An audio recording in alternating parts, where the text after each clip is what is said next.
thoughts on the website, like your presence on the website? Because originally everyone went just for James, and then you started popping up. Do you believe that?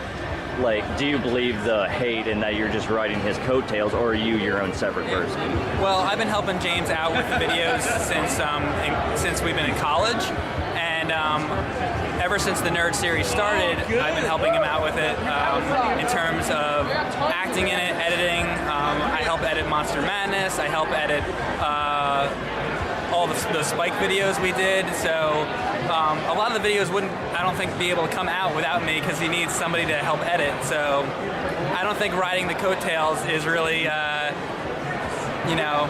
And pay attention, that's not my words. You know, I know. Yeah. So I mean, you know, it's like, would you say like one of the writers for like the new like Batman movie, like, are they like riding the coattails of like Chris Nolan? It's like they're helping them make the product, you know? I'm just helping James make, you know, his dreams come true, or whatever you want to say. Right. Yeah, so. Second question. What content from the site would you like to work on more? Do you want to do more video game reviews, or James and Mike play? I love it all. Like I said, I helped edit Monster Madness since Godzillathon. Since Godzillathon to 80s-a-thon, I was the main editor on that, so I really love the Monster Madness series. Sometimes I help edit a nerd video. I, like, of course, love the nerd videos. I love James and Mike play. That's really fun to get together with James like once a month and like shoot that, and then I've been editing those lately. What else was the question? Did I answer it? Yeah. Yeah. And one last, of course. Yeah. When will the movie be out?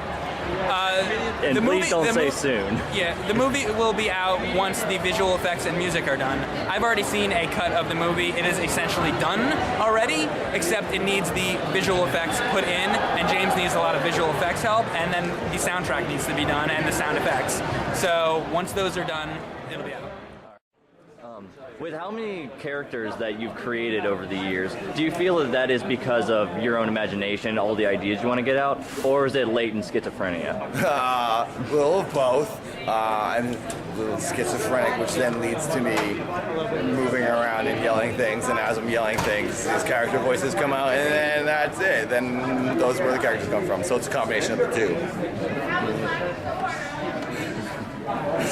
Should I elaborate more? Specifically Trail of Wows. He seems just like a schizophrenic, paranoid man who lives in an alley. Yeah, technically he lives in an abandoned parking lot and just yells about candy. And he assumes that he needs to help these giant billion-dollar candy companies. So yeah, schizophrenia for sure. If that's even schizophrenia, I have no idea. I don't know. Second question. Yeah. Even though you're here at SGC due to Keith Apicary and Talking Classics, what would you believe to be your favorite character to play as, or at least your favorite show to film? My favorite character that I do is Simmons DuPont. He's a stupid idiot. I've been doing him the longest, and he's like the most fun for me to do because he is like just a big bragger, and he's like kind of has the mental, like a lot of my characters. He's got like the mental brain capacity of like a 12-year-old in a way. Like he's on the same level. He's like a teacher, and he gets in arguments with his students, and he's on the same level. He's an adult, but his maturity level and his way of thinking is like a 12-year-old, and he gets in arguments with kids. So I think he's the most fun because he's like a bragger and just lies about things he doesn't actually have, and he thinks he's in like top A1 physical muscular condition when he's just a skinny guy. He thinks he's like really strong. So he's the most fun to do, and I'm doing an actual television show with him this August. We're filming a pilot. We wrote a script for Amazon, and it'll be a half-hour show about Simmons DuPont. So that's the thing I'm looking forward to the most in my entire career right now, is filming that show because he's my favorite character. Yeah.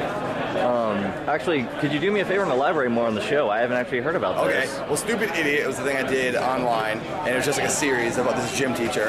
And there was some episodes where I was in the office in the school, and I did episodes out in the football field with the students in the gym class. And it's just a short series I did online called Stupid Idiot, and Amazon bought it, and we wrote a script, and we're going to be filming the pilot later this summer. And it'll be on Amazon, much like Netflix, how they have House of Cards and Arrested Development. They have original series. Amazon is doing original series as well, and this is one of them. So it'll be a half-hour show. You can see on Apple TV, online. However, you can watch Amazon's app, like Netflix. So, yeah. All right. that's pretty much that.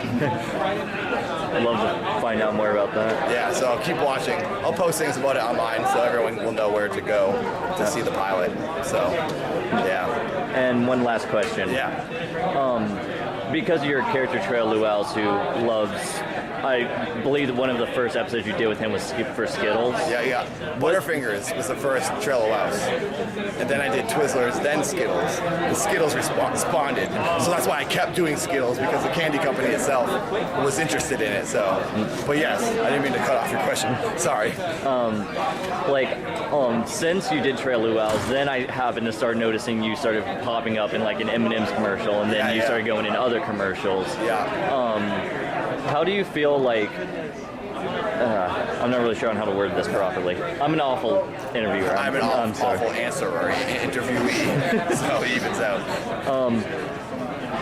Would you, do you believe that your stuff on the internet is what led you to doing the commercial work? Or is the commercial work like separate altogether? Commercial work is separate altogether. I've been doing commercials since I was 19, before I put anything on the internet. Back in Massachusetts, I was in commercials back home, and then I moved to California 8 years ago, and I kept doing commercials. So I was in commercials before I was ever on the internet, like on my YouTube channel or anything. So yeah, I'd say it's just something completely separate. But it has also helped. Like I did a Capital One commercial recently, and the guys who wrote the commercial, the advertising agency, they knew about me. So when I came into the audition and they saw me there, they were fans of Trail Luels. It helps me get the job, because then when they see me, they're like, "Oh no way, Trail Luels." I'm like, "Oh cool." So then I auditioned for the commercial. It's a completely separate thing. It's Capital One, and these guys happen to be fans of Trail Luels. So it's just like a bonus having a presence on the internet, because then more people know about you, and it helps me get other jobs. But normally, if I didn't have a YouTube, I would still be auditioning for commercials and TV shows. So it's like two separate jobs in a way. Internet stuff I do is just like a hobby, really, just for fun. Right. And all the other stuff, TV shows and commercials are like my job, you know. And this, like, all this is just for fun for me. So yeah. All right. Hope that answers something. It does. Okay, cool. What exactly is it that you do here at SGC? Like, what do you organize or choreograph? You know, here at SGC, I'm kind of the, let's see, how can I phrase this? I guess the floater is kind of the best title. Like, I don't have a room or a role I'm attached to. I'm the guy who's like, hey, I'm free, I can go help people. Who needs help, I will support. That has been my role this weekend. Is that why you've always been so busy all weekend? Yeah, because as soon as I get done working one job for someone else has something that needs doing, whether it's the movie room or main stage 2 or registration. I mean, there's always a job to be done here. All right, next question. Why'd you cut the beard, man? Come on, you had it like so long yesterday, and then today. Well, okay, a couple reasons why the beard got cut. First off, large beard, Texas, summer, triple digits, no. Second part, when I have so much hair, it's like I can try hairstyles. Like I went from a full beard down to the friendly mutton chops. I mean, tomorrow I'm doing a curly mustache, so it's not stuff I could do just off the top of my head any other time. I had the hair to fuck with, so that's what I'm doing. How do you feel about Team Yoshi losing that match? It was heartbreaking. Destin screwed us. We were doing pretty good, but Destin hit Jared really hard, and then he started hitting us. So it was like, man. And so Sam got left to his own devices. You can't do that. Jared and I tried to do the best we could to screw him over, but when you have one person just really focusing on somebody else, it can really turn the tide of the game, which is what happened. So it was cool. But it was a lot of fun. I had a blast. You know how it goes with Team Yoshi. We start out really bad, always, every single time.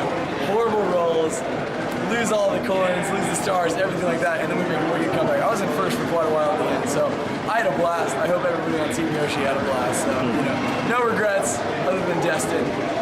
But no, it was a lot of fun. Second question. How did you feel about me giving you the Yoshi doll for the stage? Oh, that was awesome, man.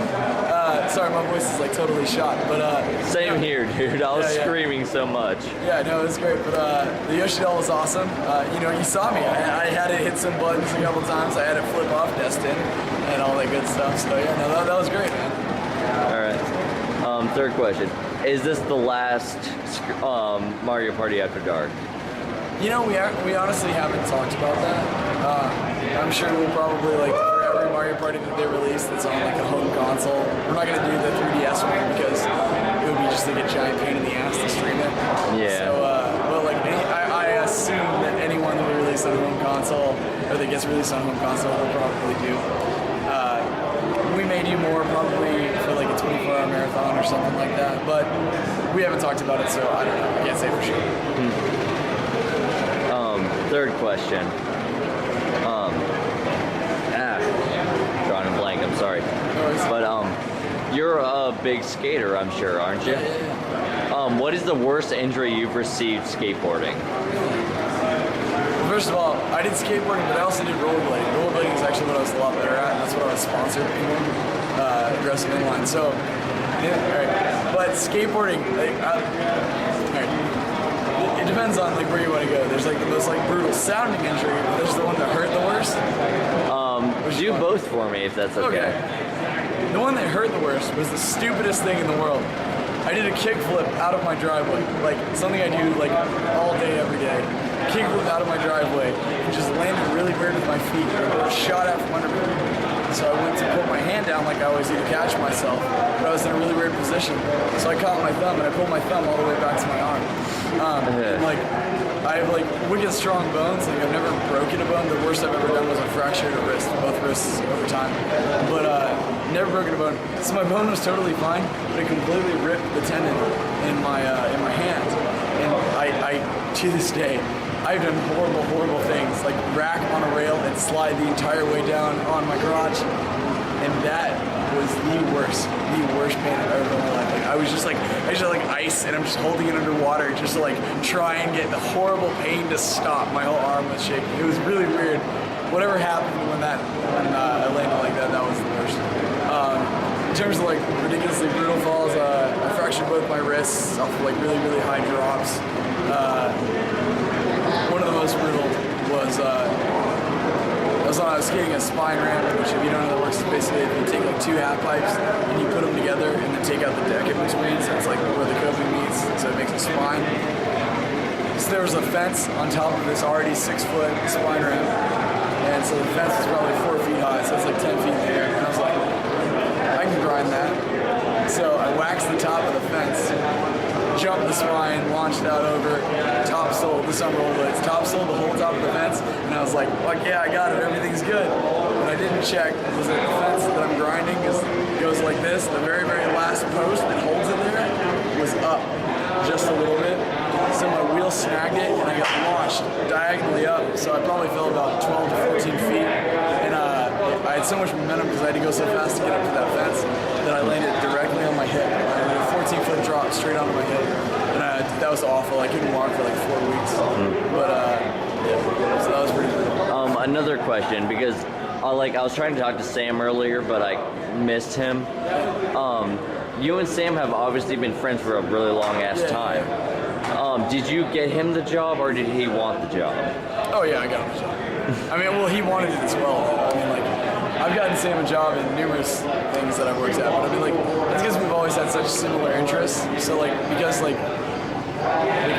I started doing so much other stuff for the site besides just merchandise. I was like, I really need somebody to just come in and handle merchandise, you know? And Sam had worked at a previous job with me where I had set up a lot of the systems that were similar to how we did merchandise in ScrewAttack. So he's always been a big gamer and always wanted to work in the industry. So I had the end, and then I needed somebody. So then I was like, hey, you want a job? He's like, yeah, that'd be awesome. So I talked to Greg, and we made it happen. So, and it worked out great because now he's a really, really great addition to the site, a great personality. So. Here with the gaming gown. Gamer!